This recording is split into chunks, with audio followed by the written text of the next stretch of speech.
the adjective and the verb. The adjective itself, if you add ly, so if the meaning accepts or permits, it goes changes into adverb.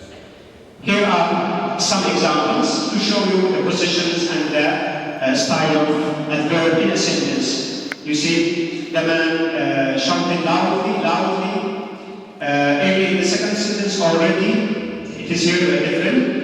Carelessly, in ly, or careless, noisily, okay? Similarly, all these adverbs derive from the adjectives and by adding ly. And others, look to the difference of the shape and writing and spelling. Preposition. Still we have preposition and two others. I hope that to finish quickly, not to get figure. What is preposition? Harf al-jar, huruf al-jar. They say a preposition is a word, but it is written here, it is an important word. Are the others not important? Yes, all of them are important. Why it is mentioned here that a preposition is important? Preposition is important because majority of the students which I deal with, they didn't care about prepositions. When they speak, some of them they speak shorter sentences, but they neglect the usage of prepositions in a good way. So prepositions are important in the sentence. How can we understand it? What is their purpose? What is their function? They are used to properly link, connect nouns, pronouns, and phrases to other words in a sentence. Why? Again, look to the definition of the sentence. To make the sentence meaningful, complete, have an idea or a complete thought.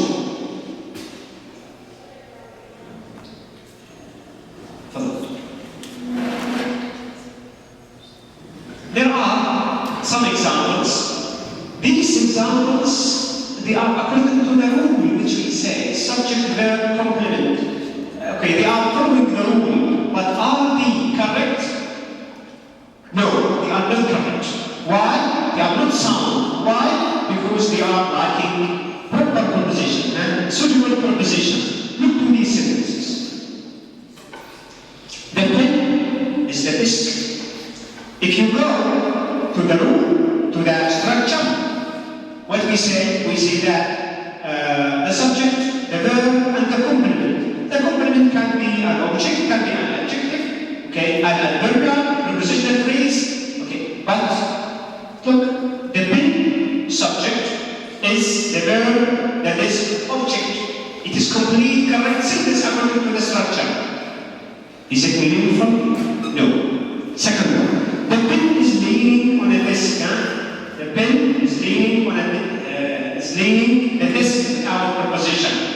Again, look to the defect of the meaning. There is no complete or sound meaning. Now, if we realize the correct sentences with the proper prepositions beside it, we see the difference. The pen is on the desk. The pen is beneath the desk. The pen is leaning against the desk. The pen is beside the desk. So, on, beneath, against, beside. These prepositions are important components of the sentence as prepositions to make the sentence sound, clear, correct.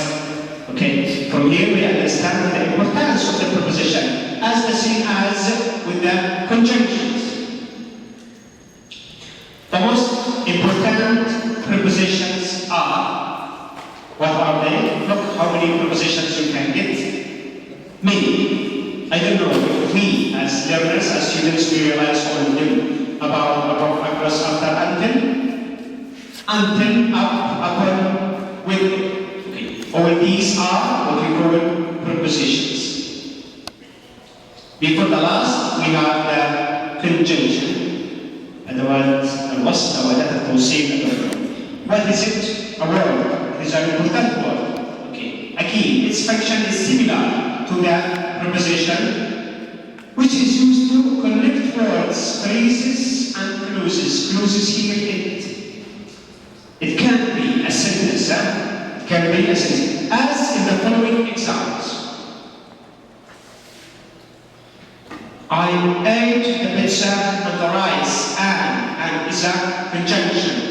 Call me when you are free. Call me when you are free. When, again, is a conjunction, relative clause, it's conjunction. The most important conjunctions are, as you see, and, but, or, nor, for, so, yet. As coordinating conjunctions.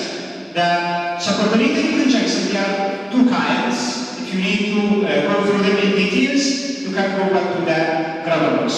After, although, as, because, until, whether, and why. All these are what we call them conjunctions to connect the sentences properly. Either words like and, but, so, because, or phrases, sentences like when and others.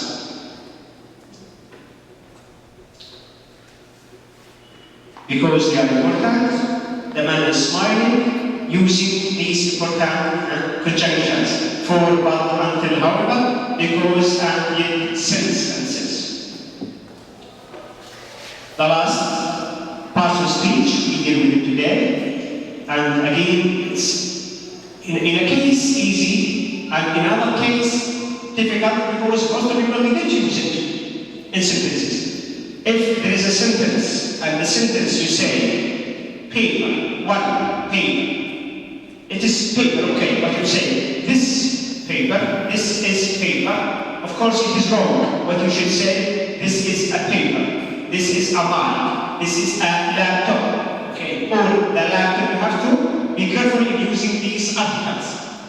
Otherwise you are speaking broken English. So what are articles? What is the article? There are only 3 articles in English. What are they? And as indefinite, and the as definite articles.